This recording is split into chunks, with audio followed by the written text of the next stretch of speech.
Assalamualaikum. Waalaikumsalam. Gimana kabarnya hari ini? Alhamdulillah.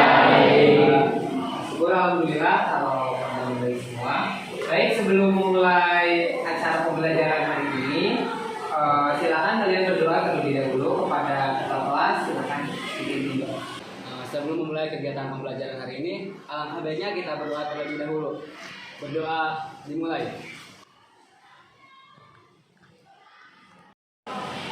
Berdoa selesai. Memberi salam. Assalamualaikum warahmatullahi wabarakatuh. Waalaikumsalam warahmatullahi wabarakatuh. Baik, sebelum acara pembelajaran hari ini dimulai, Bapak ingin bertanya terlebih dahulu, apakah ada yang tidak masuk hari ini? Masuk semua, Pak? Sebelum masuk ke materi berikutnya, Bapak ingin menyuguhkan atau menawarkan kesepakatan belajar yang akan kita lakukan bersama pada pertemuan hari ini. Adapun kesepakatan yang Bapak suguhkan ada 3. Yang pertama yaitu menghargai waktu bersama. Yang kedua yaitu mengangkat tangan jika ingin bertanya dan berbicara. Yang ketiga yaitu meminta izin ketika ingin keluar ruangan. Nah, dari ketiga kesepakatan belajar ini, apakah ada yang ingin ditambahkan? Tidak ada, Pak. Baik, jika tidak ada yang ingin ditambahkan dari kesepakatan belajar pada hari ini, Bapak ingin menyampaikan bahwa pada hari ini kita akan belajar tentang mengonstruksi teks artikel fakta berdasarkan unsur dan kebahasaan. Nah, sebelum masuk ke materi pembelajarannya, apakah ada di sini yang masih ingat materi pembelajaran sebelumnya? Pada pertemuan sebelumnya, kita belajar tentang menganalisis kebahasaan artikel.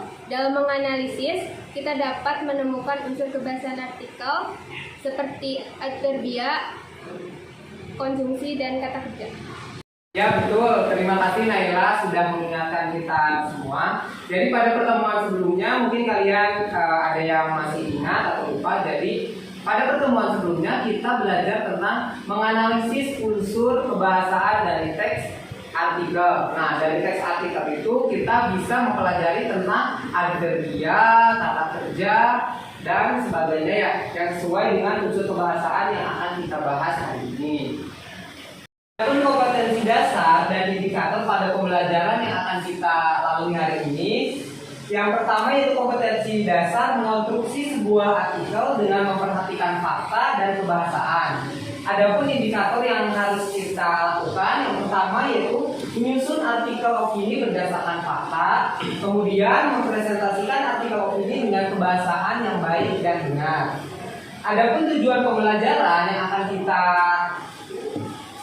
lakukan atau yang harus kita capai, yang pertama yaitu setelah mengikuti kegiatan pembelajaran dengan menggunakan model pembelajaran Project Based Learning atau PJBL dengan bantuan media Fotostory, peserta didik diharapkan dapat menyusun artikel opini berdasarkan fakta dengan baik dan benar.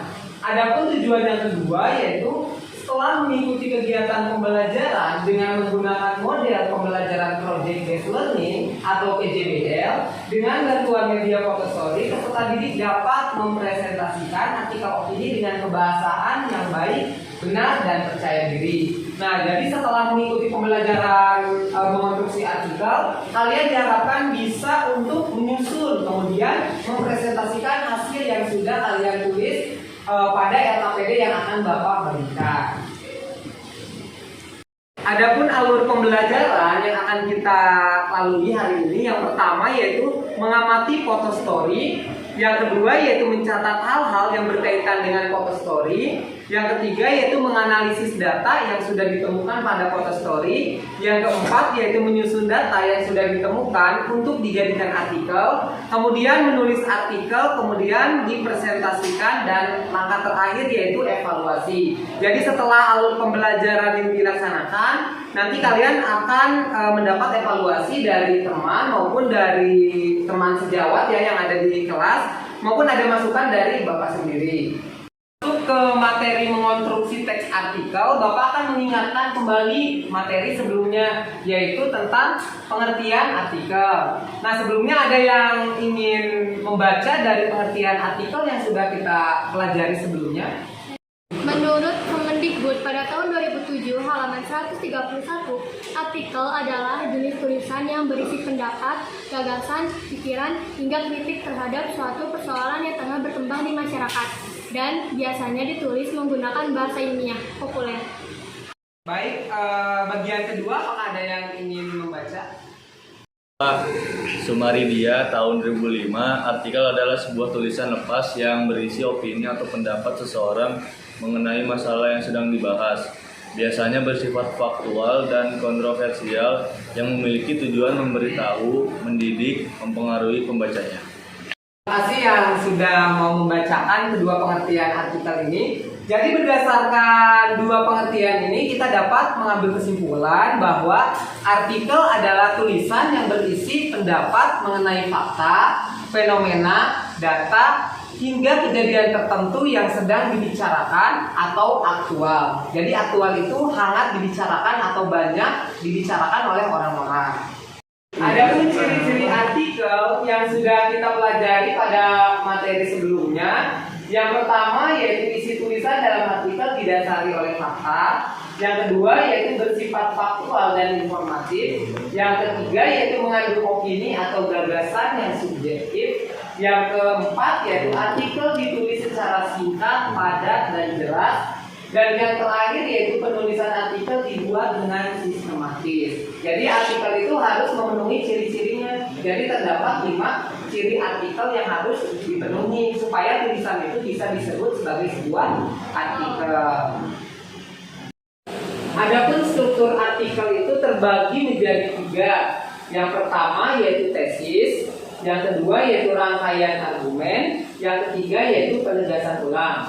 Nah, di bagian tesis ini merupakan pendapat dan opini umum yang meliputi pengenalan isu, masalah, ataupun pandangan penulis secara umum mengenai topik yang akan dibahas dalam artikel. Nah, jadi tesis ini merupakan pernyataan umum. Jadi kita mau membicarakan tentang apa? Nah, itu dituangkan dalam tesis terlebih dahulu. Terus yang kedua yaitu rangkaian argumen. Nah, kalau rangkaian argumen ini berupa sejumlah pendapat, opini, atau argumen penulis sebagai penjelasan atas tesis yang telah dikemukakan. Nah, jadi setelah kita menemukan pendapat atau opininya, maka kita harus merangkai argumen atau pendapat dari yang sudah kita kemukakan berdasarkan fakta-fakta yang ada di lapangan atau kehidupan sehari-hari. Dan yang terakhir yaitu penegasan ulang. Nah, penegasan ulang merupakan perumusan kembali dari bagian tesis dan rangkaian argumen. Nah, jadi secara tidak langsung di bagian penegasan ulang ini merupakan kesimpulan dari tesis dan rangkaian argumen. Yang terakhir yaitu kaidah kebahasaan. Nah, di dalam artikel harus terdapat 3 kaidah kebahasaan. Yang pertama yaitu adverbia. Adverbia itu merupakan kata keterangan. Nah, kata keterangan ini bisa ditandai oleh kata selalu, sering, kadang-kadang, biasanya, sebagian besar, dan jarang. Jadi kalau misalkan di adverbia itu isinya keterangan. Jadi di dalam fenomena itu seperti apa? Apakah sering terjadi banjir? Misalkan kalau dalam bencana alam. Terus yang kedua yaitu konjungsi atau kata sambung. Nah, kata sambung itu bisa ditandai oleh kata dan, atau, yang, sebab, dan karena.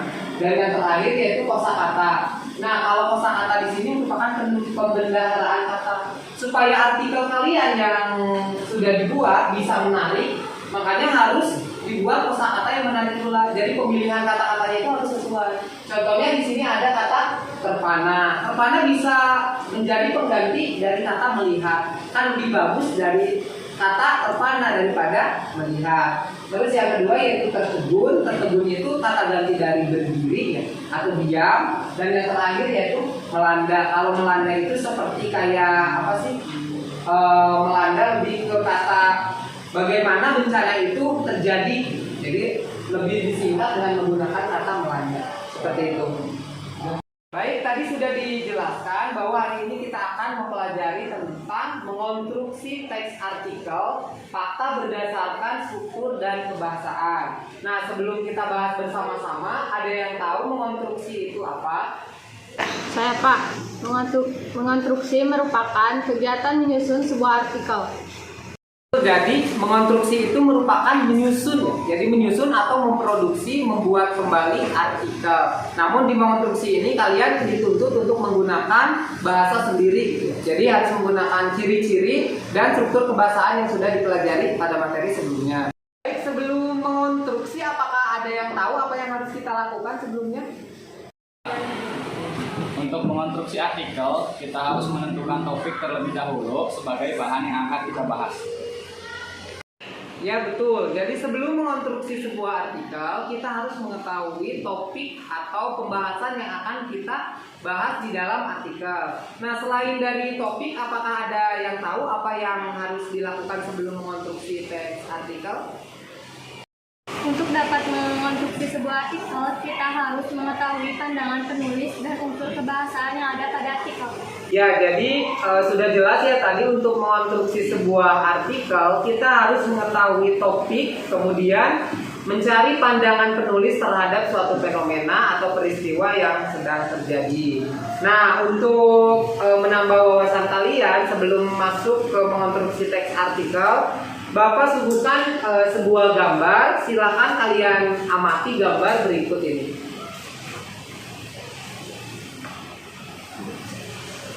Di sini ada sebuah gambar ya. Bisa kalian amati di sini ada gambar apa? Ada angin apa? Angin puting beliung. Kira-kira dari gambar ini apa yang bisa kalian amati? Pohon yang tumbang, apalagi? Asbes berterbangan. Ya, asbes berterbangan, apalagi? Bencana alam. Ya, bencana alam. Terus ada lagi? Selain dari angin topan, terus beliung, terus ada asbes yang terbang. Dari gambar ini biasanya kalian menemukannya di mana nih kira-kira? Di Instagram, terus ada dari Google, boleh ada yang lain? Dari YouTube, ada yang lain? Dari TikTok, terus? Snack video.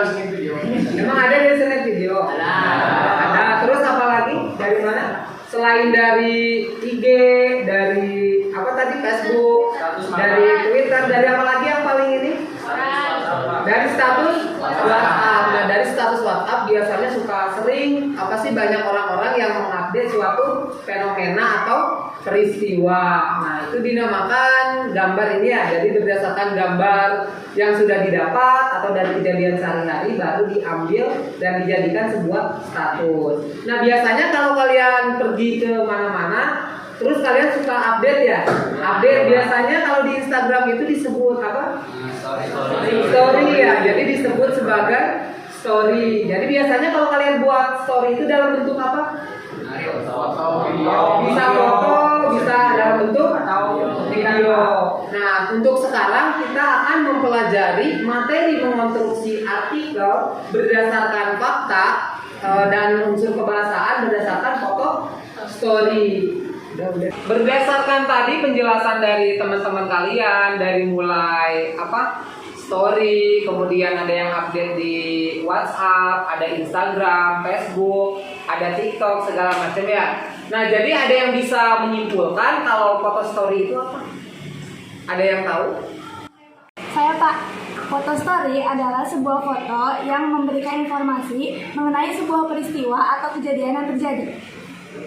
Ya betul, jadi sudah dijelaskan ya tadi kalau foto story itu merupakan gambar ya, gambar foto atau gambar yang bercerita. Jadi di dalam foto seperti ini ya, ini foto story. Jadi di dalam foto ini kalian bisa mengamati apa saja yang ada di dalam foto ini. Kenapa disebut foto story? Karena foto itu bisa menjelaskan hal-hal yang ada pada fotonya ini. Jadi fotonya itu bercerita secara tidak langsung. Seperti itu. Baik, di sini Bapak sudah menyebutkan ada 5 foto story yang akan kita buat dalam bentuk artikel. Nah, untuk pemilihan gambarnya, Bapak akan memberikan kebebasan kepada kalian untuk berhitung. Jadi disesuaikan dengan tempat duduk kalian masing-masing. Kita berhitung dari sebelah kiri ya, kiri dari kanan Bapak. Berarti dimulai dari Kahais. 1, 3, 4, 5, 1, 2, 3, 4, 1, 2, 3, 4, 5, 1, 2, 3, 4, 5, 2, 3, 4, 5, 1, 2, 3, 4. 5, 1. Sudah ya, tadi sudah berhitung dari 1 sampai 5. Nanti kalian bisa menentukan ya mana foto yang akan kalian ambil untuk dibuat dalam bentuk artikel berdasarkan foto story. Di sini ada 5 gambar ya. Tadi yang pertama itu gambar apa? Banjir. Yang kedua apa? Bunga rogo. Rumah roboh atau karena apa nih? Karena apa? Yang ketiga? Longsor. Yang keempat? Dan yang kelima? Kebakaran, ya kan? Jadi kelima gambar ini disesuaikan dengan nomor yang sudah kalian dapatkan dari hasil berhitung tadi. Nanti Bapak akan bagikan LKPD untuk kalian. Jadi di sini ada beberapa pertanyaan yang harus kalian jawab berdasarkan foto story yang sudah kalian dapatkan. Nah, nanti setiap orang akan mendapatkan satu lembar kerja peserta didik atau LKPD sesuai dengan gambar. Misalkan kalian mendapat gambar nomor 1, nah berarti kalian harus cari dulu di sini nomor 1 kira-kira banjir. Hal-hal yang berkaitan dengan banjir itu apa? Misalkan karena membuang sampah di sungai, karena ada penebangan hutan dan sebagainya. Nah, Bapak bagikan dulu ya LKPD-nya. Minimal poin. Ada.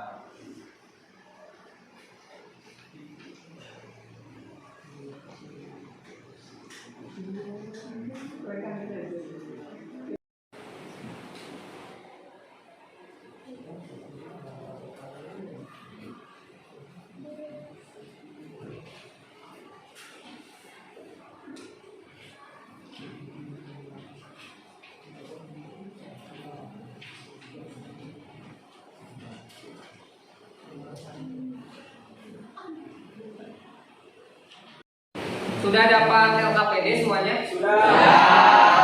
Nah, baik, untuk tugas menulis artikel ini kira-kira kalian butuh berapa lama untuk menulis gambar dalam gambar ini? Jadi disajikan dalam bentuk artikel berapa menit? 30 menit aja Pak. 30 menit ya. Jadi kita sepakat ya untuk mengerjakan tugas ini kalian membutuhkan waktu 30 menit.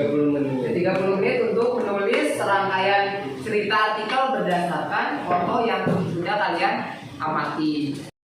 Dari mulai foto itu isinya tentang apa, terus nanti kalian tuliskan ke dalam LKPD seperti itu.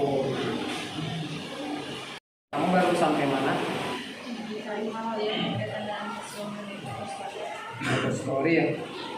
Tadi ke bagian mana? Bagian apa gambarnya? Oh, banjir ya. Sampai mana? Analisis data ya, fakta dan oke. Untuk yang lain dilanjutkan ya, dari mulai menentukan hal-hal yang diperlukan sampai ke bagian fakta opini kemudian disajikan dalam bentuk artikel ya. Waktunya masih lama, masih 25 menit lagi.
Baik, apakah tugasnya sudah selesai dikerjakan?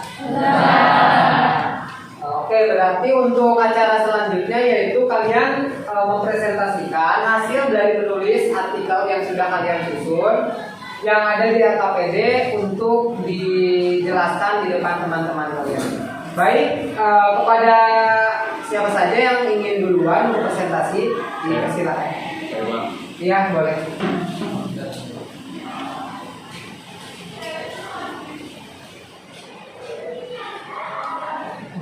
Perkenalkan, nama saya Muhammad Hidayat. Saya di sini akan mempresentasikan hasil artikel saya. Hal-hal yang berkaitan dengan hasil mengenai foto story yang sudah kalian amati. 1. Banjir sering terjadi di Indonesia. 2. Banjir terjadi karena hujan yang lebat. 3. Daerah yang sering mengalami banjir daerah Jakarta. 4. Banyak warga yang membuang sampah ke sungai. 5. Jumlah penduduk di Jakarta sangat padat. 6. Bahan sarapan air di Jakarta sangat sedikit. Analisis data yang sudah ditemukan ke dalam tabel berikut adalah fakta dan opini. Faktanya adalah banjir terjadi karena hujan lebat. Kedua, banyak warga Jakarta yang membuang sampah ke sungai. 3. Bahan sarapan air di Jakarta sangat sedikit. 4. Daerah yang sering mengalami banjir yaitu daerah Jakarta. Opininya adalah banjir sering terjadi di Indonesia. 2. Jumlah penduduk daerah Jakarta sangatlah padat. Hasil analisis untuk bisa diingat ke dalam bentuk tulisan artikel. Judul: banjir. Strukturnya tesis. Bencana banjir merupakan satu di antara bencana yang sering melanda Indonesia. Banjir umumnya terjadi di musim penghujan. Pertanyaannya adalah, apakah banjir murni disebabkan oleh hujan atau karena ulah manusia? Rangkaian argumen. Sebagai contoh kasus banjir yang sering terjadi di Jakarta, Jakarta memiliki jumlah penduduk yang padat, sehingga lahan sarapan sangat sedikit. Selain padatnya jumlah penduduk, masyarakat kurang teredukasi mengenai masalah kesehatan lingkungan. Banyak dari mereka yang membuang sampah sembarangan, misalnya di sungai. Alhasil, sampah menumpuk di sungai dan aliran air menjadi terhambat. Ketika hujan ekstrim, sungai akan meluap dan banjir pun terjadi. Maka itulah perlu sekali kesadaran masyarakat bahwa mencegah lebih baik daripada mengobati. Jangan kemudian ketika sudah banjir baru jerah, dan ketika musim kemarau diulangi kembali. Hasil yang sudah didapatkan dalam bentuk tulisan pada tabel. Bencana banjir merupakan satu di antara bencana yang sering melanda di Indonesia. Banjir umumnya terjadi di musim penghujan. Pertanyaannya, apakah banjir murni disebabkan oleh hujan atau karena ulah manusia? Sebagai contoh, kasus banjir yang sering terjadi di Jakarta, Jakarta memiliki jumlah penduduk yang padat sehingga lahan sarapan sangat sedikit. Selain itu, padatnya jumlah penduduk masyarakat kurangnya teredukasi mengenai masalah kesehatan lingkungan. Banyak dari mereka yang membuang sampah sembarangan, misalnya di sungai. Sampah menumpuk di sungai dan aliran air menjadi terhambat. Ketika hujan ekstrim, sungai akan meluap dan banjir pun terjadi. Maka itulah perlu sekali kesadaran masyarakat bahwa mencegah lebih baik daripada mengobati. Jangan kemudian ketika sudah banjir baru jerah, dan ketika musim kemarau diulangi kembali. Analisis bahasanya yang terdapat pada artikel tersebut. Adverbia, sekali dan sering. Konjungsi, maka dari itu, selain itu, kosakata, serapan, padat, dan lama. Baik, berdasarkan hasil yang sudah ditemukan tadi oleh Taufik, apakah ada yang ingin ditanyakan? Tidak ada ya, semuanya sudah jelas. Jadi Taufik mengambil hal-hal yang sudah ditemukan berdasarkan gambar foto story yang sudah dipilih tadi ya, yaitu gambar tentang banjir. Jadi sudah tidak ada yang ingin ditanyakan ya, sudah jelas semuanya. Tepuk tangan buat Taufik. Baik, untuk selanjutnya, apakah ada yang ingin mempresentasikan hasil temuannya mengenai artikel ini? Silakan. Assalamualaikum warahmatullahi wabarakatuh. Waalaikumsalam warahmatullahi wabarakatuh. Perkenalkan, nama saya Siti Melani. Saya di sini akan mempresentasikan hasil hasil kerja saya mengenai hal-hal yang berkaitan dengan hasil mengenai foto story yang saya amati. Yang pertama itu, kebakaran hutan terjadi di Kalimantan. Yang kedua, kebakaran hutan diakibatkan karena musim kemarau. Yang ketiga, asap tebal mengancam kehidupan manusia dan makhluk hidup lain. Yang keempat, banyak penyakit karena kebakaran hutan. Yang kelima, penyakit yang akan menyerang adalah penyakit gangguan pernapasan. Yang keenam, masih ada pohon yang masih hidup. Yang ketujuh, kebakaran menyebabkan hilang resapan air. Yang kedelapan, ketika resapan air hilang, maka akan menyebabkan banjir. Yang kesembilan, cinta alam prihatin melihat kebakaran ini. Yang kedua, data yang sudah ditemukan ke dalam tabel berikut. Faktanya yaitu, 1. Kebakaran hutan terjadi di Kalimantan. Yang kedua, banyak penyakit karena kebakaran hutan. Yang ketiga, penyakit yang akan menyerang adalah penyakit gangguan pernapasan. Yang keempat, masih ada pohon yang masih hidup. Yang kelima, kebakaran menyebabkan hilang resapan air.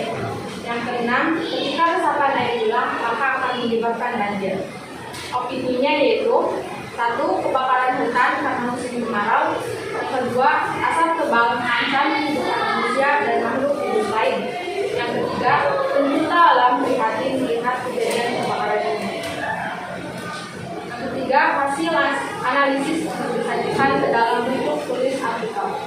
Struktur 1. Tesis. Setelah terjadi peristiwa bencana alam, yakni kebakaran hutan di wilayah Kalimantan, Indonesia.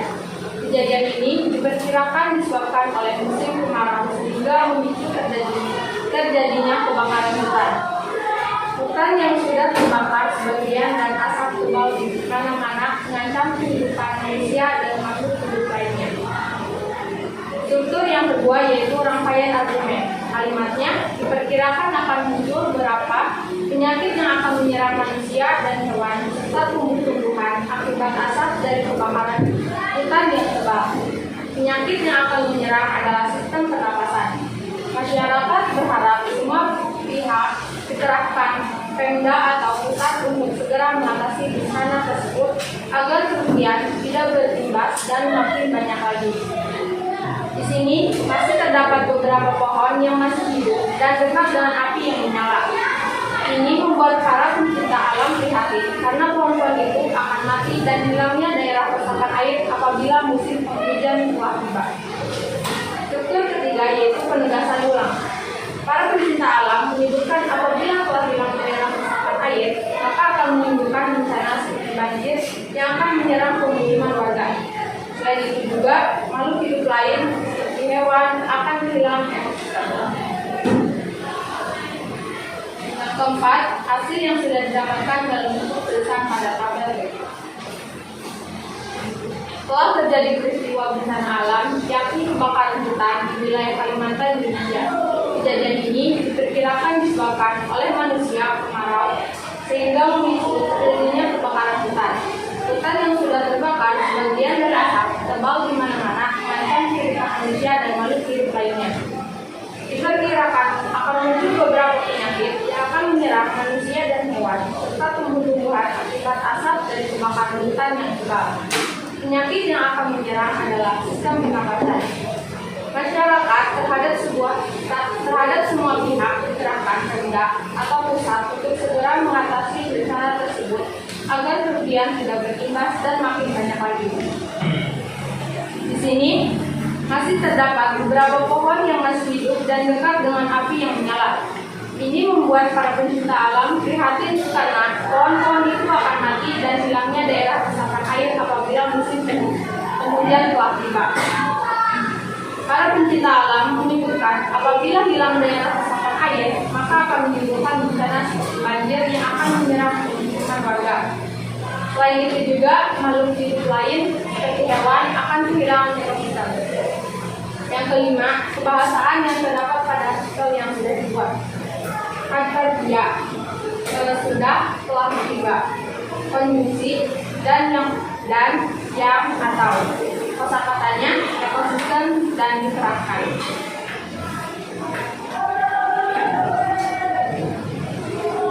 Sekian dari saya. Wassalamualaikum warahmatullahi wabarakatuh. Waalaikumsalam warahmatullahi wabarakatuh. Terima kasih ya untuk Hesti yang sudah memberanikan diri untuk menyampaikan hasil menulis artikelnya berdasarkan foto story yang sudah ditentukan sebelumnya. Nah, dari tadi sudah disinggung juga oleh Hesti bahwa di dalam foto story ini banyak pohon yang terbakar, ya kan, bisa dilihat ya, ada pohon-pohon yang terbakar. Ada juga pohon yang masih hidup ya tadi ya. Dikatakan dalam isi artikelnya itu masih ada pohon yang masih hidup. Di sini bisa dilihat ada pohon-pohonnya itu yang masih berdiri ya, berarti dia masih hidup. Nah, adapun untuk dua hasil yang sudah dipresentasikan tadi oleh teman-teman kalian itu cukup bagus penyajiannya. Adapun kekurangannya mungkin lebih ke cara penyampaiannya, mungkin terburu-buru, gugup atau bagaimana. Jadi bagaimana di sini? Jadi cara kita menyampaikannya itu mungkin harus sedikit rileks. Jadi jangan terburu-buru saja ya. Baik, berdasarkan dua hasil presentasi tadi, apakah ada yang ingin ditanyakan? Ada, Pak. Iya, Pak. Apakah semua foto bisa dijadikan sebuah artikel? Pertanyaan yang cukup bagus ya. Jadi pertanyaannya itu tadi, apakah sebuah foto bisa dibuat sebuah artikel? Nah, kira-kira menurut kalian bisa nggak semua foto itu bisa dijadikan sebuah artikel? Bisa ya. Jadi jawabannya itu bisa. Kenapa bisa? Jadi setiap foto itu pasti mengandung yang namanya itu informasi. Jadi informasi itu bisa dilihat dari foto yang sudah kita temukan. Misalkan kita di jalan raya, misalkan menemukan foto ada ibu-ibu yang lagi nyebrang, terus misalkan ada di depannya itu misalkan ada truk atau gimana gitu ya. Terus bisa saja terjadi hal-hal yang memang tidak diinginkan. Bisa kalian foto. Nah, dari hal itu bisa saja kalian ceritakan artikelnya. Jadi ketika ibu menyeberang itu ternyata ada truknya itu nggak mau mengalah gitu ya. Jadi posisinya langsung ngebut terus. Itu bisa. Jadi semua foto bisa dijadikan sebagai artikel seperti itu.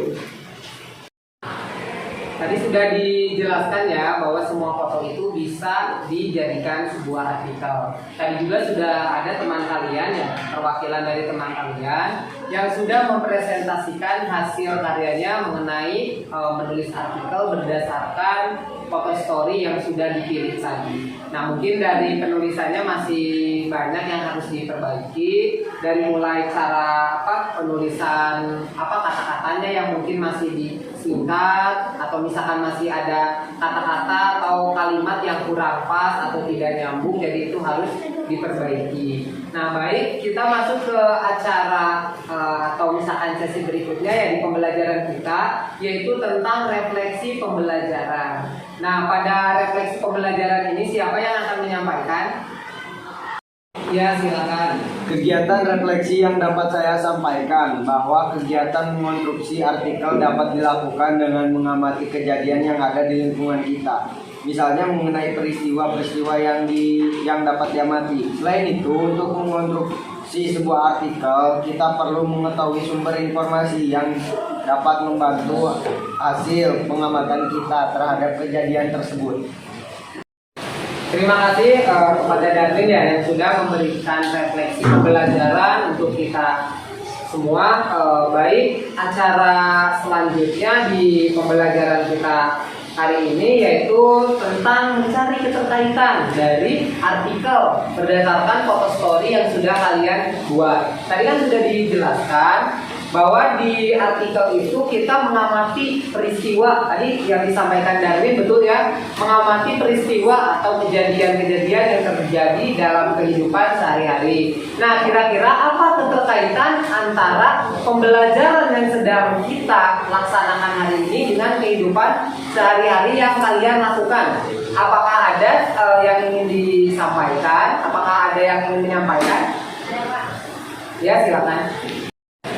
Adapun keterkaitan materi pembelajaran hari ini dengan kehidupan sehari-hari, yaitu kita dapat mengetahui ternyata setiap kejadian dalam kehidupan memiliki cerita tersendiri dan dapat dituangkan dalam bentuk tulisan sebagai bentuk karya tulis yang bermanfaat.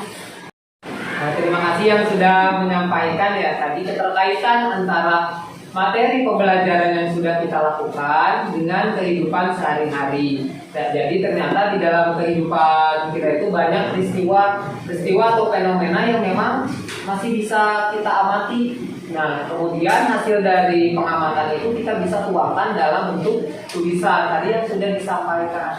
Nah, tulisan itu ketika misalkan kita sudah mengamati, kemudian menulis dalam bentuk artikel, kita bisa mempublikasikannya di publikasi, baik itu di media sosial, Instagram, seperti itu ya, WhatsApp maupun Facebook. Itu bisa menjadi hal-hal yang bermanfaat bagi orang lain seperti itu. Jadi keterkaitan antara materi kita dengan kehidupan sehari-hari itu sangat erat sekali. Nah, adapun untuk pembelajaran hari ini berdasarkan pengamatan Bapak sendiri, alhamdulillah kegiatan pembelajaran hari ini berjalan dengan lancar. Nah, adapun untuk menguji ini ya, pengetahuan kalian mengenai materi mengonstruksi artikel berdasarkan unsur kebahasaannya ya, struktur dan unsur kebahasaannya, Bapak sudah mengirim di grup WhatsApp ya, WAG, link Google Form. Nanti kalian tinggal diisi sesuai kelas, nama kalian yang ada di Google Form. Silakan dibuka handphonenya dan dikunjungi link Google Form tersebut.